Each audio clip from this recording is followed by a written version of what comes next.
Pure cinema, pure heart.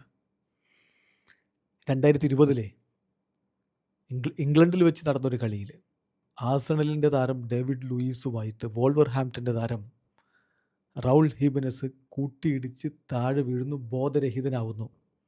അദ്ദേഹത്തിൻ്റെ സ്കള്ളിന് പൊട്ടൽ, തലയോട്ടിക്ക് പൊട്ടലുണ്ടായിരുന്നു എന്നാണ് പിന്നീട് ഡോക്ടർമാർ പറഞ്ഞത്. മിനിറ്റുകളോളം ബോധരഹിതനായി കിടന്ന താരത്തിന് ജീവനുണ്ടോ ഇല്ലയോ എന്ന് പോലും സഹതാരങ്ങൾക്കും കാണികൾക്കും കുടുംബത്തിനും അറിയാതെ നിന്ന നിമിഷങ്ങളുണ്ടായിരുന്നു. ഇമ്മീഡിയറ്റ്ലി ഹോസ്പിറ്റലിലേക്ക് കൊണ്ടുപോയി. അദ്ദേഹത്തിന് സർജറിയൊക്കെ കഴിഞ്ഞു. ഇനി കളിക്കളത്തിലേക്ക് മടങ്ങി വരാൻ കഴിയുമോ എന്ന് പോലും അറിയില്ലായിരുന്നു.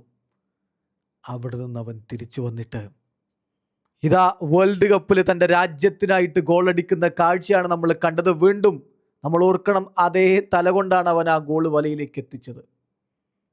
ഫിഫ വേൾഡ് കപ്പ് 2026 ഓപ്പണിംഗ് മത്സരത്തിൽ മെക്സിക്കോയും സൗത്ത് ആഫ്രിക്കയും തമ്മിൽ ഏറ്റുമുട്ടുമ്പോൾ കളിയുടെ 67ാമത്തെ മിനിറ്റിൽ അൽവരാഡോയുടെ കിടിലൻ ക്രോസിന് തലവെച്ചുകൊണ്ട് റൗൾ ഹിമെനസ് നേടിയത് വല്ലാത്തൊരു ഗോളാണ്. ഈ കാര്യം കൂടി ചേർത്ത് വായിക്കുമ്പോഴാണ് നമുക്കത് മനസ്സിലാവുക. ഇതിനു മുമ്പ് 3 വേൾഡ് കപ്പ് അദ്ദേഹം കളിച്ചിട്ടുണ്ട്, ഒറ്റ ഗോളും അടിച്ചിട്ടില്ല. 100-ലധികം കളികൾ അവർക്ക് വേണ്ടി കളിച്ചിട്ടുണ്ട്. 40-40 ഗോളുകൾക്ക് മുകളിൽ അദ്ദേഹം അടിച്ചിട്ടുമുണ്ട്. പക്ഷേ ഈ ഗോൾ ഇത് സ്പെഷ്യലാണ്. ഒരു കാരണം കൂടിയുണ്ട്.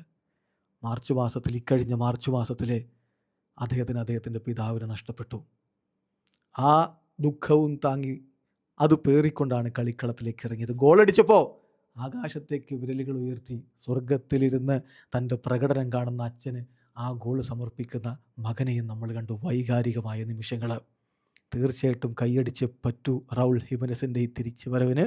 തലയിലൊരു ഹെഡ് ഗിയറൊക്കെ അണിഞ്ഞുകൊണ്ട് അവൻ ഇറങ്ങിയത് ആ പഴയ സങ്കട കഥ അങ്ങ് മായ്ച്ചു കളയാനാണ്. അത് ശരിക്കും പറഞ്ഞാൽ ഒരു ഞെട്ടിക്കുന്ന സംഭവം തന്നെയായിരുന്നു. ഡോക്ടർമാർ പിന്നീട് പറയുന്നുണ്ട്, നിങ്ങളിപ്പോൾ തിരിച്ചു വന്ന് ഇങ്ങനെ കളിക്കുന്നുണ്ടല്ലോ, അതൊരു മിറക്കിളാണ്.